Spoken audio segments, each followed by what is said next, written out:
आज इस रोहतक के चुनावी मीडिया सेंटर में सभी पत्रकार साथियों को जय श्री राम। और आज जो 3-4 जानकारियां मैं आप सबसे साझा करूँ। हमारे देश के प्रधानमंत्री और दुनिया के सबसे पॉपुलर नेता माननीय प्रधानमंत्री नरेंद्र मोदी जी की कल एक जन आशीर्वाद रैली जो सोनीपत लोकसभा की गोहाना विधानसभा और नेशनल हाईवे सुबह 10 बजे एक विशाल जनसभा को संबोधित करेंगे।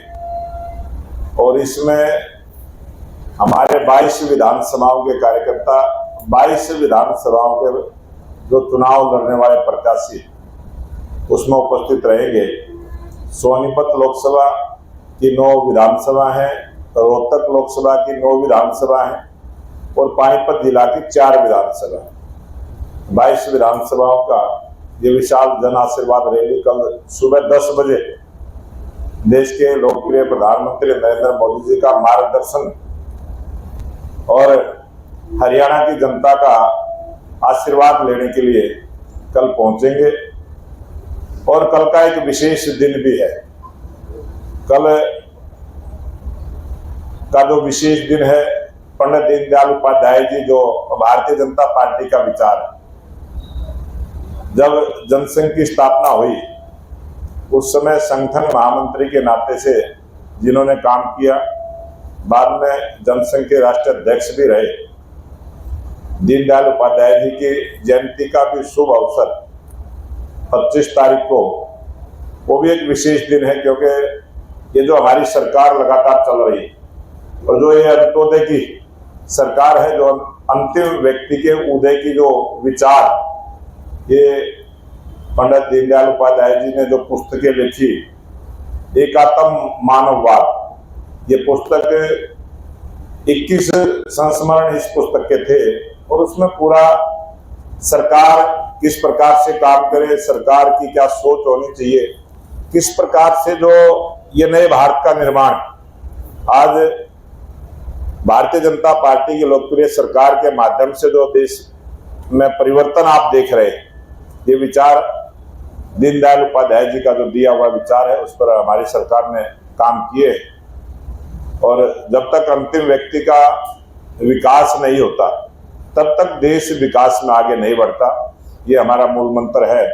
और सबका साथ, सबका विकास, सबका प्रयास और सबका विश्वास भी उसी एकात्म मानववाद से आया।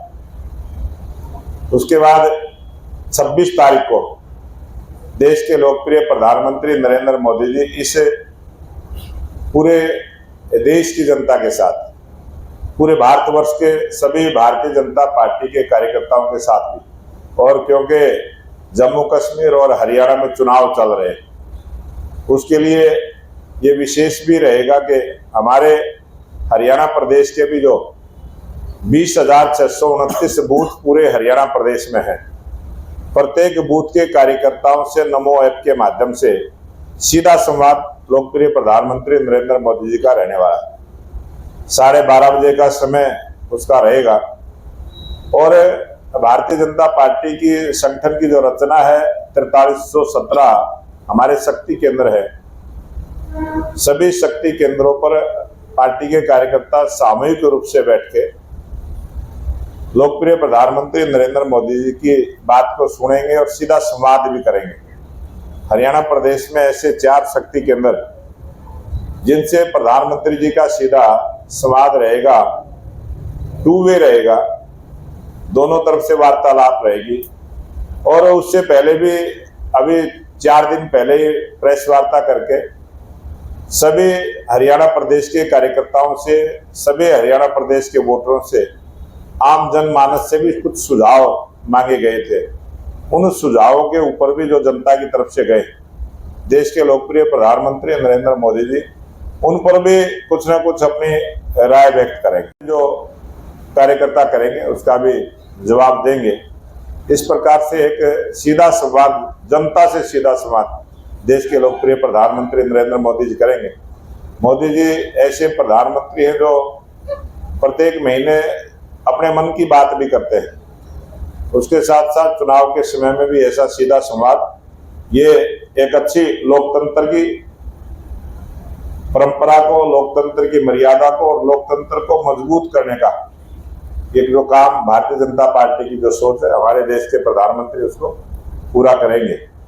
और आप सबने देखा है कि किस प्रकार से जो कांग्रेस पार्टी का चाल चरित्र चेहरा आज स्पष्ट हुआ है, किस प्रकार से कांग्रेस पार्टी दलित विरोधी, ओबीसी विरोधी जो मानसिकता कांग्रेस पार्टी की है, वो उनके बयानों से, उनके व्यवहार से पूरे देश की जनता ने देखा है, हरियाणा प्रदेश की जनता ने देखा। जिस प्रकार से आज दलित विरोधी बयान कांग्रेस पार्टी के आए, किस प्रकार से दलित नेताओं के साथ किस प्रकार का व्यवहार, ओबीसी समाज के नेताओं के साथ किस प्रकार का व्यवहार आज हुड्डा जी के द्वारा हो रहा है, ये कांग्रेस पार्टी में एक नई परंपरा इस चुनाव में हमें देखने को मिली है।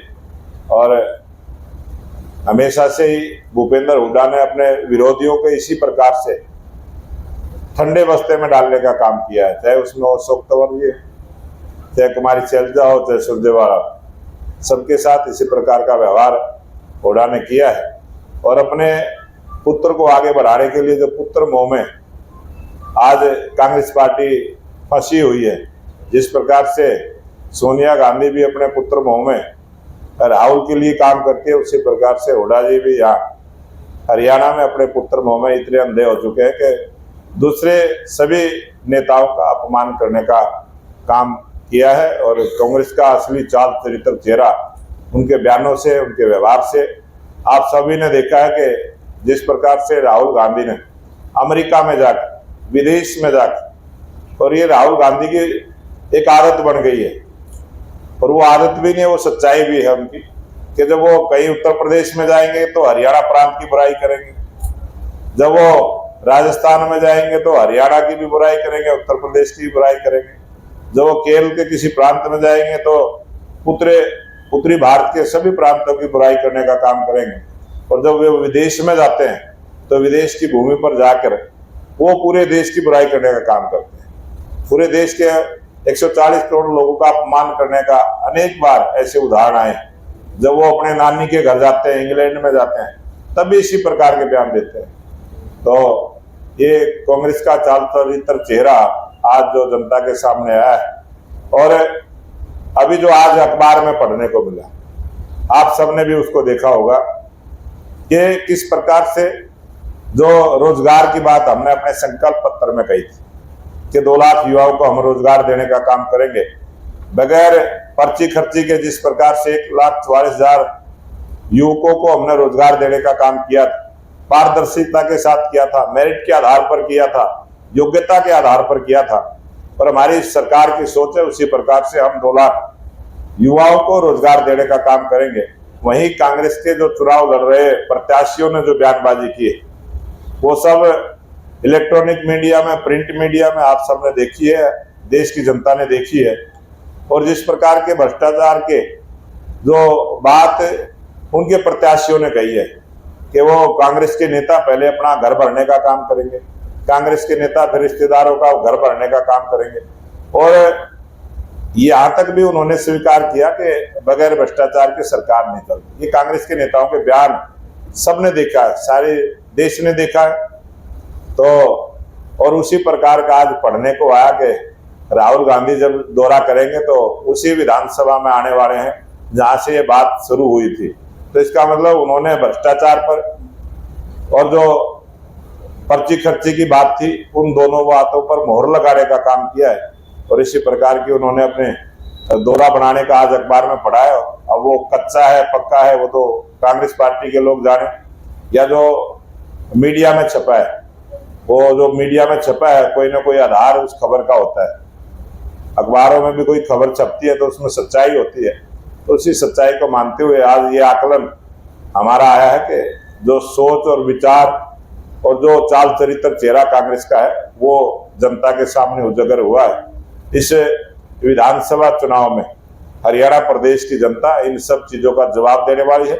और जब 5 अक्टूबर को हरियाणा प्रदेश में वोट पड़ेगी तो हरियाणा का मतदाता 5 तारीख को कमल के फूल का बटन दबाकर भारतीय जनता पार्टी की स्पष्ट बहुमत की सरकार हरियाणा प्रदेश में डबल इंजन की सरकार इस विधानसभा चुनाव में बनने वाली।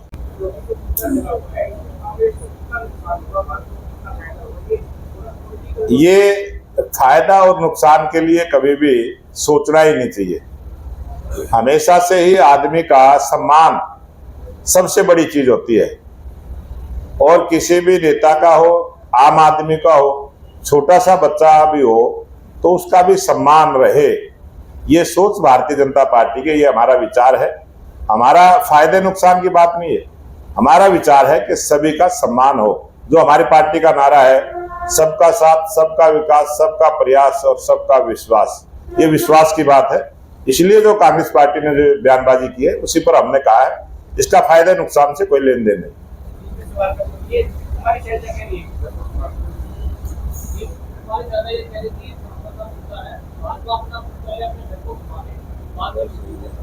भारतीय जनता पार्टी पूरे देश को अपना परिवार मानती है, और हम उस विचार के व्यक्ति हैं कि ये पूरा विश्व एक परिवार है, और पूरा विश्व एक परिवार है, और उस परिवार में अगर कोई गलत बयानबाजी करता है, गलत बात बोलता है, गलत व्यवहार करता है, तो उसकी बात, लोकतंत्र में एक ऐसी ताकत है, लोकतंत्र की मर्यादा है, अपनी बात कहने का सबको हक है, और वही बात हमने कही है। और अगर उसमें कोई झूठ है तो शैलजा उसका जवाब दे।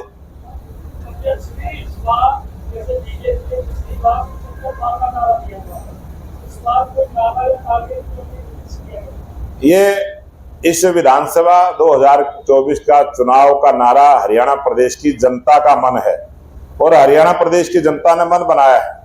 हरियाणा प्रदेश की जनता का जो मन आज चुनावी सभाओं के माध्यम से, और जिस प्रकार का समर्थन और प्यार हरियाणा की जनता भारतीय जनता पार्टी के नेताओं को जब कार्यक्रमों में देती है, उससे एक विश्वास बना है कि भारतीय जनता पार्टी की कम से कम 62 विधायक जीतने वाले हैं, और ऐसा आकलन एक इस चुनावी माहौल में आया है कि कम से कम 62 विधायक भारतीय जनता पार्टी के बने।